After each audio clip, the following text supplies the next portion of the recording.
नमस्कार.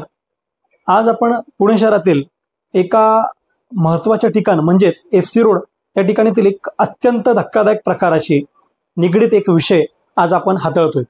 त्यामध्ये पुणे शहरासारखे विद्येचे माहेरघर असलेले आणि कालच 1-2 दिवसांपूर्वी स्वारगेटची घटना ताजी असताना त्यातच त्या आणखीन एक भर पडली आहे. त्यामध्ये पुणे महानगरपालिकेच्या अतिक्रमण विभागात कार्यरत असलेले अतिशय मोठे अधिकारी अतिक्रमण निरीक्षक शिवाजीनगर भोले रोड ह्यातील जे अधिकारी आहेत त्यांनी काही चुकीच्या पद्धतीचे महिलांची विनयभंग करणे, लोकांना त्रास देणे आणि तिथेच एक जीव देण्याचा प्रकार देखील घडला होता. आज त्याला 2 दिवस उलटून गेलेले आहेत आणि त्याचेच जे एक मुख्य जे तक्रारदार आहेत, फिर्यादी आहेत, ज्यांनी जीव देण्याचा प्रयत्न केलाय, आज त्यांच्याकडे आपण आलेलो आहोत. जाणून घ्या पुढची माहिती त्यांच्याकडून. हा सर, नमस्कार. नमस्कार सर. नेमका सर काय प्रकार होता आणि आपण काय झालं होतं तिथे, थोडीशी त्याची बद्दल माहिती द्या. सर, आज मला कमीत कमी 16 वर्ष झाले FC रोडवरती मी दुकान लावतोय, फुटपाथवरती. आणि ते कसं आहे, मी थोडं हँडिकॅप पण आहे, पण मी तिकडे दुकान लावतो.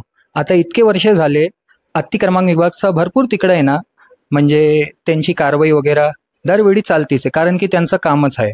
आत्ता 1-1.5 महिने झाले एक साहेब आलाय, त्यांचं नाव आहे दमानंद गायकवाड. ते काय झालं, एकदा आहे ना तिकडे राऊंड मारता मारता, जास्त करून मी दुकानावरती नसतो, माझी वाईफ असती, कारण की मला प्रॉब्लेम आहे त्याबद्दल मी तिकडे थांबत नाही जास्त. काय नेमका तुम्हाला काय प्रॉब्लेम आहे, काय अडचण आहे तुम्हाला? मला बघा ब्रेन ट्युमर आहे इथं लेफ्ट साईडला, आणि त्यामुळे ना मला डोळ्यांनी लई ब्लर दिसतो. आणि मला 6-7 वर्षापूर्वी मला फिट पण यायची, म्हणजे ब्रेन माझा स्मॉल आहे, त्याला जरा त्रास आहे. आणि 2017 मध्ये मला पॅरेलाइजचा पण मायनर अटॅक आला होता, तर त्यामुळं जरासा माझा हात आणि पाय हलकासा मोडलेला आहे. पण हे झालं हे माझी तब्येतीबद्दल, कारण की ते दुसरे साहेब येतात त्यांना सांगतो मी की साहेब असं असं हे ते सहकार्य केलं त्यांनी.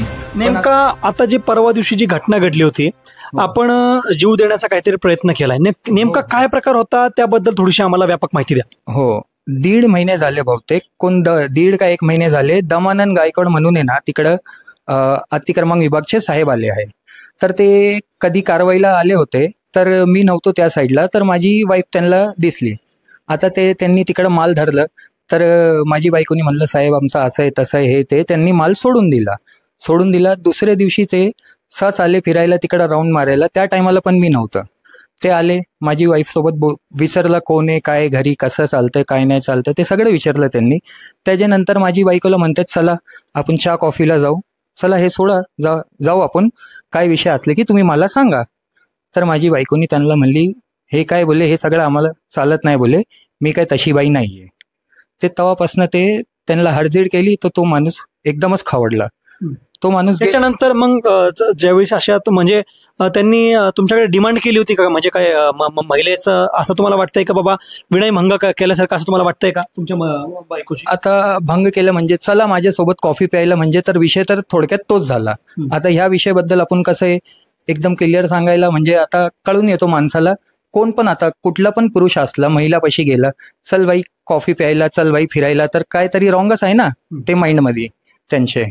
तर ते तसं त्यांच्यासोबत बोलणं झालं. आता त्यांनी हडझीड केली, ते गेले, थोडक्यात ते गाडी आली, डायरेक्ट माल धरून घेऊन गेले. ते झालं तेव्हापासून ते ना 1 दिवस झाला, 2 दिवस झाला, ते गाडी येते, लोक पहिले चालत येतात, ते लपून येतात, ते डायरेक्ट आमचाच माल धरतात आणि गाडीमध्ये टाकलं. ते मी जाऊन लई प्रयत्न केले, लई हातपाय जोडले हे ते. शेवटी माझ्याकडं पैसा पाणी नाही, काय नाही, माझी टॅबलेट चालू आहे, माझी इंजेक्शन चालू आहे, सगळं माझं आहे ना मेडिसिन चालू आहे त्याच्यावरतीच, माझं घराचं भाडं पण त्याच्यावरतीच आहे. आता 1-1.5 महिने झाले मला स्वतःला खायलाच पैसे नाही. आता हे एकदम मरण्यासारखी परिस्थिती ह्यांनी आणली. तर मी जाऊन तिकडं त्यांना समजवलं, तर ते ऐकायला पण तयार नाहीये. म्हणून मी म्हणलं असं पण मरायचंय तसं पण मरायचंय, तुम्ही आता मला हीच वेळ आणून दिलेली आहे. म्हणून मी नेमके आता तुम्ही ज्यावेळेस हे जीव देण्याचा प्रयत्न केला, त्याच्यामध्ये काय काय नेमका प्रकार केला होता तुम्ही, म्हणजे काय नेमकं कसा हात फाडणं वगैरे, आणि त्याच्यामध्ये किती टाके आपल्याला पडलेले? आता हात फाडायचा प्रयत्न काय केलं की मी पहिले गेलो त्यांच्यापाशी, साहेब माल सोडा माझा, मी हातपाय जोडले त्यांना. भरपूर लोक होते तिकडं, ते काय ऐकायला तयार नाही. मी बाहेर आलो, तिकडं मागच्या बाजूला पान टपरीचे असे दुकाने विकाने आहे, तिकडनं ब्लेड घेतलं. गेलो मी त्यांच्यापाशी, साहेब तुम्ही देताय का नाही देताय का, मी काय करू. तर ते पण मला धमकी द्यायला लागले, काय करायचं ते कर, तुला आम्ही बघू, आता तू कसा लावतो काय करतो, तुला आता तिकडं बसायलाच देणार नाही, आहे का नाही. आणि बोलता बोलता त्या माणसानी, हा पण तो माणूस कोण आहे जर माझ्या समोर आला ना समक्ष तर मी सांगू शकतो. ते म्हणतात की बोले आता तुमचे जे फुटपायरीवरती जे तुम्ही फुटपाथवरती बसतात आहे ती आता आम्हाला आहे ना ते जागाच संपवायची आहे, पण पहिले तुला हटवणार इकडनं, कारण की आमच्या साहेबचा ऑर्डर आहे. म्हणजे तुम्हाला असं स्पष्ट म्हणजे तुमच्या बोलण्यात येतंय की तुमच्या जे मिसेस आहेत त्यांनी डिमांड केलं, त्यानंतरच ह्या गोष्टी घडायला लागल्यात. हे सगळं व्हायला लागलं. त्याचे पहिले सगळं बरोबर चाललं होतं. म्हणजे त्यांना कॉपी प्यायला नकार दिला, त्याच्यानंतर हा दिला, तेव्हापासून हा विषय चालू झाला. आणि असं पण नकार नाही दिला, माझी बायकोनी जोरात म्हणली की म्हणजे 4 लोक ऐके तसे त्या हिशोबाने, असं पण नाही की त्यांचा इगो, एकंदरीत त्यांचा इगो हर्ट झाला त्यांचा. हा, त्यांचा इगो हर्ट झाला. हा, त्यामुळं हे असं झालं की एक बाई फुटपाथवरती लावती आणि आमच्यावरती रुबाब करते. बरं, ज्या दिवशी तुम्ही हे आपण जीव देण्याचा प्रयत्न केला त्या दिवशी नेमकी काय घटनाक्रम होता, त्या दिवशीचा थोडासा घटनाक्रम सांगा. संध्याकाळचा टाइम होता. माझी वाईफनी दुकान तसंच लावलं होतं, म्हणजे जे आम्ही 7:30-8 वाजता जे लावतात ते तसं लावलं होतं. तर तिकडं मी माझी बायकोला भेटायला गेलो. त्या टायमालाच मी म्हणलं कसं चाललंय काय चाललंय ते विचारायला. ते आले 2-4 लोक, डायरेक्ट त्यांनी ना माल जप्त केला. मग नंतर थोड्या वेळाने तिकडनं गाडी येते. गाडी आली, ते माल टाकलं, दुसरे होते सगळे पळाले, फक्त आमचाच धरला. ते माल टाकलं, मग आम्ही गेलो गाडीच्या मागं. तिकडे गेले, कुठं जाते माल, काय करते, हे लोक काय मागं लागलेले ते विचारायला. तिकडे बोलायला गेले की ते लोक तर बोलायलाच तयार नाही, आमच्यासोबत बोलायलाच तयार नाही. आता एक होता बोलायला, तो लई रग्गीलपणाने बोलत होता. शेवटी मी त्यांना म्हणलं तुम्ही माल देताय का नाही देताय, माझा माल भरपूर जमा झालेला आहे, नाही देत, जा बोले, कुठं जायचं तिथं जा, कुठं मोठे माणसं पैसे जायचं तिकडे जा, काय करायचं तुला कर बोले, आता तुला माल भेटणार नाही, ह्याचे पुढं आणि ह्याचे पुढं आम्ही बघतो बोले, तू कसा लावतो, लई रुबाब झालाय तुमचा. त्यांनी मला असा शब्द म्हणजे केला, हा बोलले त्यांनी. तर त्या रागाच्या भरात मी आलो बाहेर. आता मी म्हणलं काय, माल नाही, पैसा नाही, काय नाही, आता काय. त्यांनी एकदम मरायची परिस्थिती चांगली, म्हणून मी गेलो तिकडं आणि त्यांच्या समोरच हातावरती वार करून घेतला. आता हातावरती वार केलं तर ते लोकांनी मला तिकडंच सोडून पडून गेले सगळे. थोड्या वेळात माझे मित्र आले, माझी बायको आली, माझी बायको पळाली मित्रांना आणायला. ते आले, मला घेऊन जात आहे ते माझे मित्र. तर हे कॉर्पोरेशनवाले म्हणतात ते हात नको लावू बोले, पहिला पोलिसांना येऊ दे. ते म्हणले बघा एवढं रक्त गेलंय ह्यांना घेऊन जाऊ द्या, नाहीतर काय झालं कधी मेला माणूस तर अतिक्रमणचे लोक म्हणतात मरू दे बोले, काय करायचं आम्हाला, पोलिस येऊ दे. त्यांनी माझे फ्रेंडची ना रिक्षा आत पण नाही आणायला दिली, आणि जेव्हा मला उचलून बाहेर घेऊन जात होते ना तेव्हा त्यांनी गेट लावलं, ते म्हणजे बाहेर पण नाही घेऊन जायला. म्हणजे त्यांनी एकदम तसंच ठाणलेलं होतं की मी मरूनच जायला पाहिजे. म्हणजे तुम्ही असं म्हणताय त्यांची ज्यावेळेस तुम्हाला नेण्यासाठी रिक्षा आली होती, ती रिक्षा आत येऊ देत नव्हती, आणि जात होती त्यावेळेस ते रिक्षा जाऊ देत नव्हती. रिक्षाला बाहेरच थांबवलं. ह्यांनी मला उचलून बाहेरच्या साईडला घेऊन चालले होते, पण त्यांनी गेट लावला. त्यावेळेस तुमची काय अवस्था, म्हणजे तुम्ही बेशुद्ध होता, म्हणजे तुम्ही शुद्धीत होता का बेशुद्ध होता? म्हणजे 25% शुद्धीमध्ये होतो मी, आणि दुसरं काय माझा हात पाय एवढं काय काम करत नव्हतं, फक्त कान म्हणजे थोडे मला ऐकायला येत होतं की कोण काय बोलतोय कोण काय नाही. त्यावेळेस काय अधिकारी काय बोलत होते, म्हणजे त्यावेळेस तुम्ही ऐकत होता त्या गोष्टींची सारासव? ते अधिकारींनी माझी बायकोला म्हणलं की बोले अभी देख बोले, अभी ना मेरा साप दिखाएगा, इसको दाल आटे का भाव. माझी बायको हिंदीमध्ये बोलती, तर त्यांना असं सांगितलं, अभी हमारा साप दिखाएगा दाल आटे का भाव बोले, अभी तुम लोग बोले कैसे दिखते बोले FC रोड पे, तुम लोग को दिखाते बोले हम लोग, और ये ना बोले इसको इधर पे छोड़ के जा, मरता है तो मरने दो बोले, हम लोग को दिखाने का अभी तुम लोग को. म्हणजे असा शब्द त्यांनी सांगितलं. हा विषय आहे. तर मग आता तुमची पुढील भूमिका काय असणार, म्हणजे यांच्या विरोधात तुम्ही तक्रार का दाखल केली नाही, किंवा म्हणजे तुम्ही आता मी ज्यावेळेस तुमच्या घरात आलो तर तुम्ही आराम करत होता, आणि आता तुम्ही तयार होऊन मला ते सगळ्या गोष्टी सांगतायत. तर म्हणजे 2 दिवसापासून तुम्ही घराच्या बाहेर निघाल नाहीत का काय सर, तुम्ही काहीतरी बोलत होता, नेमकं काय ते प्रकरण काय? आता हा विषय झाला परवा दिवशी रात्री. तर परवा दिवशी रात्रीचा अख्खी रात्री आमची ससूनमध्ये गेली. सकाळ झाली तर मला काही सुधारतच नव्हतं. पोलिसांनी तुम्हाला ह्या गोष्टींमध्ये मदत केली का? पोलिसांनी तर काहीच मदत नाही केली. पोलिसांनी फक्त ते एक लेटर होता, त्यांनी त्याच्यावरती माझा अंगठा घेतला, ते म्हणले बोले हे राहू द्या, आणि एक लेटर दिला त्यांनी. ते झालं तिकडं, म्हणजे ससूनचा विषय, MLC झाली. हा MLC झाली, ससूनचा विषय हा झाला. तिकडनं मी घरी आलो की पहिले मी झोपलो, कारण की मला भरपूर चक्कर येत होती आणि विकनेस भरपूर होती. तर काल रात्रपर्यंत मी झोप्यामध्येच होतो. ते झालं. मग रात्री झोपलो. आज सकाळ उठलो की जरा थोडं बरं वाटायला लागलं मला. जे काय पण आहे, अंडे विंडे त्या बायकोनी आणली, जे काय एनर्जीची ड्रिंक वगैरे आहे ते दिले त्यांनी. आता जरा बरं वाटतंय. तर म्हणजे सकाळपासूनच बरं वाटतंय. तर माझे 2-3 मित्र पण आले होते. त्यांनी मला डेक्कन पोलीस स्टेशन मध्ये घेऊन गेले आणि त्यांनी म्हणले की आमची एक तक्रार घ्या की हे अतिक्रमांक विभाग बद्दल. तर त्यांनी म्हणले बोले त्यांची तक्रार आम्ही नाही घेऊ शकत, कारण की अतिक्रमांकचा आणि आमचा काहीच विषय नाहीये. तर नेमकी तुम्ही काय तक्रार द्यायला गेला होता? तक्रार हेच द्यायला गेले होते की हे बघा, हे माझी बायकोला असं विनयभंगाची तुम्ही तक्रार द्यायला गेला? विनयभंगाची, आणि त्यांच्यामुळे मला असं करायला लागलं. म्हणजे महिलांची जी तक्रार आहे ती पोलिसांनी घेतली नाही? नाही असं तुम्ही म्हणताय? नाही घेतली त्यांनी, नाही घेतली. तर तिथे कोण तुम्हाला भेटत होतं? एक अंदाजे त्यांचं नाव सांगू शकाल की डेक्कन पोलिसांना तुम्हाला कोणी अधिकारी भेटले? काय काय काय कोण असतील? किती वाजता साधारणपणे आज तुम्ही गेले होते? आज आम्ही गेले तिकडे. कसं आहे, साधारणपणे किती वाजता गेले होते तुम्ही? मला 11:30-12 वाजता. आज 1 तारीख आहे, 1 मार्च आज तारीख आहे. हा, आणि तुम्ही साधारणपणे किती वाजता गेले होते? मी 11:30-12 वाजेपर्यंत गेलो होतो त्या साईडला. तर त्यावेळेस तुमची डेक्कन पोलीस ठाण्याच्या वतीने तक्रार घेण्यात आलेली स्टेशनमध्ये तिकडे गेले. माझे मित्र पण, माझे 2-4 मित्र होते. आता विषय काय झालं, त्यांना तक्रार द्यायला आहे ना, आम्ही हे त्यांना सांगितलं की पहिले हे अतिक्रमांकची तक्रार घ्या, की म्हणजे असं झालंय, इतकं म्हणजे का विषय वाढलं, इतकं टॉर्चर नाही करायला पाहिजे कोणाला. कारण की हाच विषय सांगितला की 1-1.5 महिना झाला हे लोक मला टॉर्चर करतात. पण तिकडं असा विषय झाला की म्हणजे आपण आहे ना, कारण की काय एक इज्जत पण असती, त्यामुळे ना मी एवढं त्यांना आहे ना ओपन करून नाही सांगितलं. सर, जे काय पण आहे ओपन करून नाही सांगितलं. पण ते परंतु तुम्ही तिथं बोलले होते ना की बाबा माझ्या महिलेला छेडलं, असं काय बोलले होते? तर एवढं तर मी सांगितलं होतं की महिलांना पण त्रास देतात ते. माझे म्हणजे एवढंच सांगितलं होतं की महिलाला पण त्रास आहे, कारण की मी, माझी वाईफ, जास्त करून माझी वाईफच असतीये, त्यांना पण लई त्रास आहे. मी असं सांगितलं. ह्यांना एवढं ओपन नाही सांगितलं, कारण की तिकडे ऐकून घेण्याचे मनस्थितीत ते नव्हते.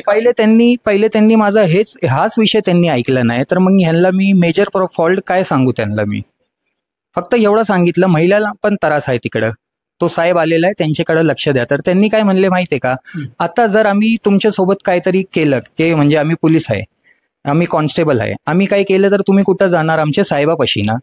तर आता तुम्हाला त्यांनी त्रास दिला ना, तर त्यांच्या साहेबापाशी जावा. त्यांनी आम्हाला हा उत्तर दिलं. म्हणजे त्यांनी तुमची तक्रार घेतली नाही? एकंदरीत घेतलीच नाही तक्रार. आम्ही म्हणलं एक NC तरी. तिथे त्यांचं वागणं कसं होतं? म्हणजे तुम्हाला ते रिस्पेक्ट देत होते की नाही देत होते? म्हणजे वागणं योग्य नव्हतं? वागणं तर असं होतं की म्हणजे थोडक्यात ते आम्हाला इग्नोरच करत होते सर. एवढं काय त्यांनी विषय म्हणजे. आणि स्वारगेटचं तुम्ही ऐकलं असेल, परवा दिवशीच ही घटना घडली आहे स्वारगेटची. हा, तर त्यामध्ये महिलांना पुणे शहरामध्ये खूप रिस्पेक्टफुली बघितलं जात आहे. तर तुमच्या बद्दल त्यांनी इरिस्पेक्टफुली वागले असं मला वाटतंय? येस, ते तर आहेच ना सर. म्हणजे पोलिसांच्या कामकाजावरती पण तुमचं प्रशासन उपस्थित राहिलं? हा, थोडंफार तर तिकडं पण आहे. कारण की मी फक्त त्यांना हे म्हणलं की महिलांना पण त्रास आहे सर, महिलाबद्दल पण काय तिकडे लावतात करतात. तर ते काय म्हणले की डायरेक्ट नाही, तिकडे जावं, त्यांनाच सांगा, आमचा काही विषय नाही. म्हणजे ते तक्रार घेण्यास इच्छुक नव्हते? नाही, ते काहीच नाही, ते इग्नोरच करत होते आम्हाला. मी तेच सांगतो, इग्नोरच करत होते आम्हाला. त्यांनी काही नाही असं ऑब्जेक्शन घेतला. तुमची आता एकंदरीत मी जे आता पाहतोय, तर तुमची आता ह्यामध्ये काय मागणी असेल? त्यांना निलंबन केलं पाहिजे, त्यांच्यावरती गुन्हा दाखल झाला पाहिजे, काय तुम्ही मागणी करताय आता? मागणी तर बघा कशी आहे, तो साहेब जे आहे, दमानंद साहेब, ते तर गुन्हा दाखलच करायला पाहिजे. कारण की जर त्यांच्याकडनं आपण अपेक्षा अशी मागितली की हा चला, जे झालं ते झालं, आम्हाला लावायला द्या, चला, ते तर आमचं तर दुकान चालू होईल, त्यांनी ऐकलं केलं तर चला, आहे का नाही, ते छोटं मोठं आम्ही जे पण लावतोय. पण हे जे पुढं जर माझी आई बहीण आहे तिकडं परत यांनी अशी घाण नजर टाकली तर मग काय व्हायचं पुढं? हा तर विषय चला, मी असं केलं म्हणून पुढं आलं. जर कोणी ह्या गोष्टीबद्दल जर तक्रार नाही टाकली, जर ह्यांचे खाली म्हणजे आता समजा की ते मोठे, हा चला जाऊ द्या, घ्या समजून, लावा, तुम्हाला लावायला भेटतोय विषय. आता दुकान लावायचं करायचं नाही साहेब, आत्ताचा विषय जे आहे ते आहे. आता ह्या माणसाला अशीच सूट दिली की उद्या माझी आई बहीण अजून पण आहे. मी एक भारतीय नागरिक म्हणजे तुम्ही दुसऱ्यांचा विचार करता, दुसरे जे लोक? मैं भारतीय नागरिक है, सभी माँ बहनें मेरी बहनें हैं, मेरी माँ है, मेरी बहन है, तो उनके बारे में भी सोचना चाहिए ना. आज मेरी औरत के साथ में ऐसा हुआ, म्हणजे हाच विषय, त्यामुळं दुसरं काही नाही सर. तक्रार तर द्यायची आहे, त्यांचे करायची तर आहेच सर, पण आता तक्रार घेणारे ते पोलीस घ्यायला पाहिजे ना. ठीक. आत्ताच आपण पाहिलंय पुण्यासारख्या ठिकाणी महिलांच्या सुरक्षेवरती प्रश्नचिन्ह उपस्थित राहिलं आहे. त्यामध्ये अतिक्रमण विभागाचे वरिष्ठ अधिकारी धम्मानंद गायकवाड नावाचे व्यक्ती यांच्याकडून महिलांना चुकीच्या पद्धतीची वागणूक दिली झाली आहे. त्याशिवाय एका गरीब गरजू व्यक्ती जो त्याचा आज व्यवसाय करतोय, थोड्याशा पैशांसाठी त्यांचा आज व्यवसाय चालू आहे आणि त्याच्यामुळे फक्त एकच त्यांचा एक आधार आहे की सकाळी जाईल तर संध्याकाळी खाईल अशी परिस्थिती त्यांच्यावरती बेतली आणि ते देखील असताना त्यांना अधिकाऱ्यांकडून नाहक प्रकारचा त्रास देण्यात येत आहे. फक्त ह्याचं एकमेव कारण आहे की त्या महिलेने त्यांना कॉफीसाठी नाही म्हणलं आणि ह्यानंतर हे सगळं प्रकरण सुरू झालंय. स्वारगेटचं प्रकरण होऊन अक्षरशः 2 दिवस उलटून गेलेले आहेत आणि पुणेसारख्या ठिकाणी महिलांची सुरक्षेवरती प्रश्नचिन्ह उपस्थित राहिलं आहे. त्याशिवाय आता ज्या व्यक्तीने आपल्याला माहिती दिली त्या व्यक्तीने तक्रार देण्याकरिता डेक्कन पोलीस ठाण्यात गेले असता त्यांना कुठल्याही प्रकारची धारा आणि कुठल्याही प्रकारचा एक बेस त्यांना दिलेला गेलेला नाही. त्यांना अक्षरशः चुकीच्या पद्धतीची वागणूक डेक्कन पोलीस ठाण्याच्या वतीने मिळाली असल्याचं त्यांनी सांगितलंय. त्याशिवाय त्यांनी अक्षरशः जीव देण्याचा प्रयत्न केला. तिथे देखील अतिक्रमण विभागात असलेले अधिकारी व कर्मचारी यांच्याकडून त्यांना त्रास दिला गेलाय आणि इतकं मोठं त्यांच्यावरती बेतलं की त्यांनी अक्षरशः जीव देण्याचा प्रयत्न देखील केलेला आहे. आणि महिलांना डिमांड करणं हे अधिकाऱ्यांना शोभतं का असा पुणे महानगरपालिकेच्या अधिकाऱ्यांवरती प्रश्नचिन्ह उपस्थित राहिला आहे.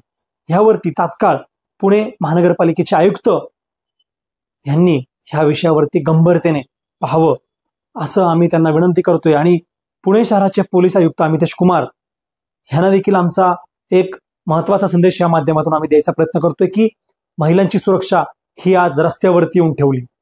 ह्याचा एकमेव कारण हे आपले पोलीस कर्मचारी व इतर अधिकारी यांच्यामुळे हे सगळं पुणे शहर बदनाम होण्याचं कारण होतंय. तात्काळ यांच्यावरती गुन्हा नोंद होणं गरजेचं आहे. याशिवाय संबंधित अधिकाऱ्यावर बडतर्फची कारवाई झाली पाहिजे अशी देखील मागणी नागरिकांकडून व्यक्त करण्यात येत आहे. कॅमेरामॅन साहिल शेख समवत, मुजम्मिल शेख, पुणे.